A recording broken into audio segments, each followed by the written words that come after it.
Hey, how you doing? I guess if I'm going to talk about myself, I have to start at the very beginning. I was born in a small country on the southwestern side of Africa called Southwest Africa because they were so original with naming conventions back then. It was originally a colony of Germany, but later fell under South African administration as part of a League of Nations mandate, after it was invaded by the Allies in the form of South African and British forces when Germany lost the First World War. As children, we are very much influenced by our history and heritage, and because South Africa was such a melting pot of different cultures and peoples, a lot of that can be found in our speech patterns and mannerisms. Starting at the very beginning, we have the German accent, which I can pretty much hear on a daily basis in the small town where I live and work.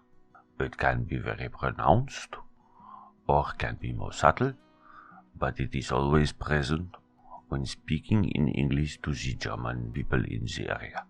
Of course, you can't go anywhere in South Africa without hearing the Afrikaans accent, which is part of everyday life in South Africa. We were first and foremost a Dutch colony, and Afrikaans is spoken daily by most of the people here.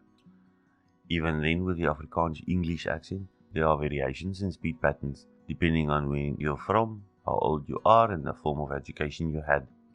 The sounds turn into F's and D's, depending on the word spoken, and the R's are very pronounced.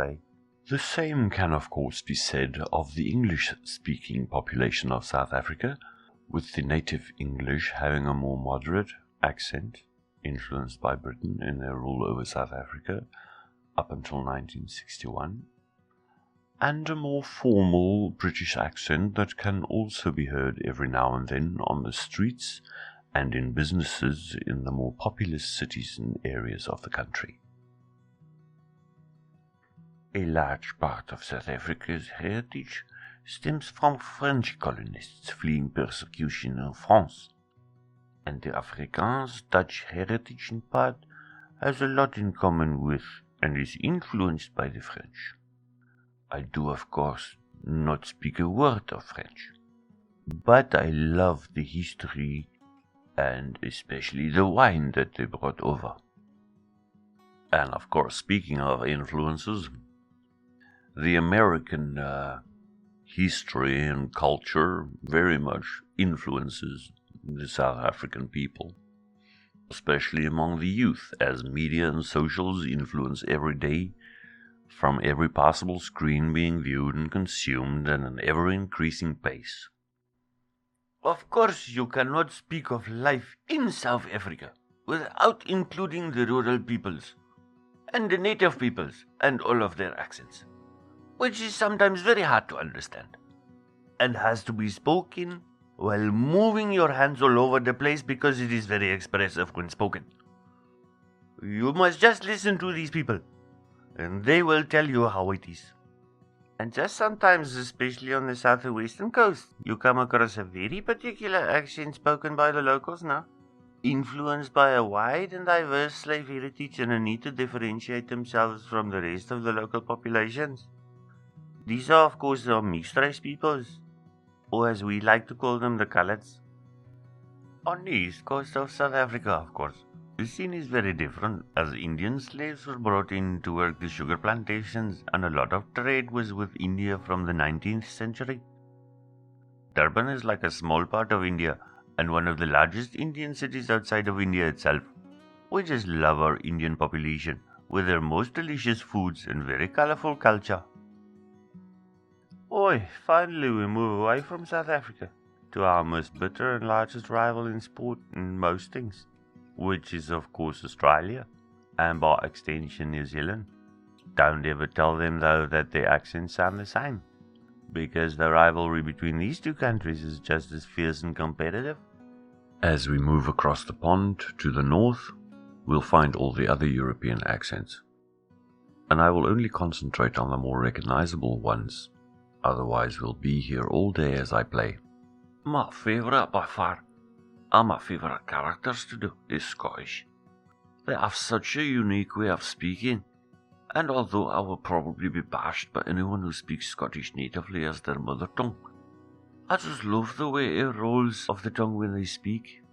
Very close to that, but way more understandable is the Irish accent, which is harder to do, and I'm not always sure I do it correctly. But like most people, I just love the Irish, and they are a very close second when it comes to my favourite accent to do. What's not to love? I love the way the Italians express themselves as they exhibit a very passionate and lively outlook on life, and every aspect of it, from art to food to industry, everything in between. How can you not love the pasta and the pizza and the cappuccino? All these lovely things they brought to us. Just as passionate, if not even more so, are the Spanish people. This is a harder accent for me to do, as my exposure to Spanish way of life and everyday contact with their culture is more limited to social media and film.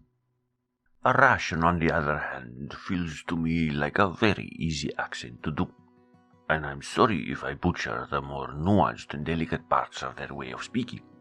But I'm not so sure that those parts exist, to be honest, as Russians to me feel very direct, forceful, and completely devoid of subtlety.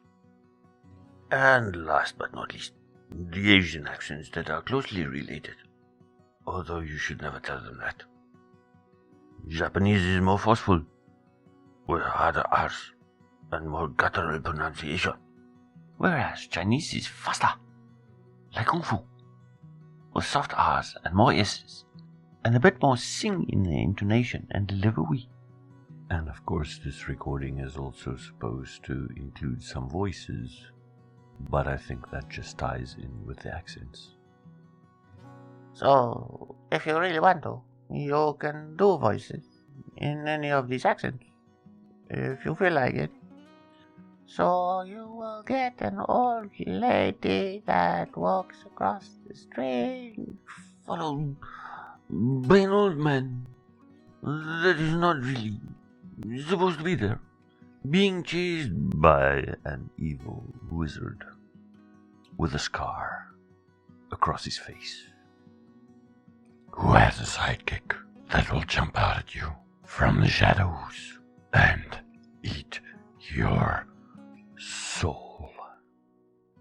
I think that should do it for now, or we'll be here all day. I think you can tell from this that I love language and the way that people communicate, and as a result my voice work is very much influenced by different cultures and the people that make up our wonderful world. Thank you for your time and keep well.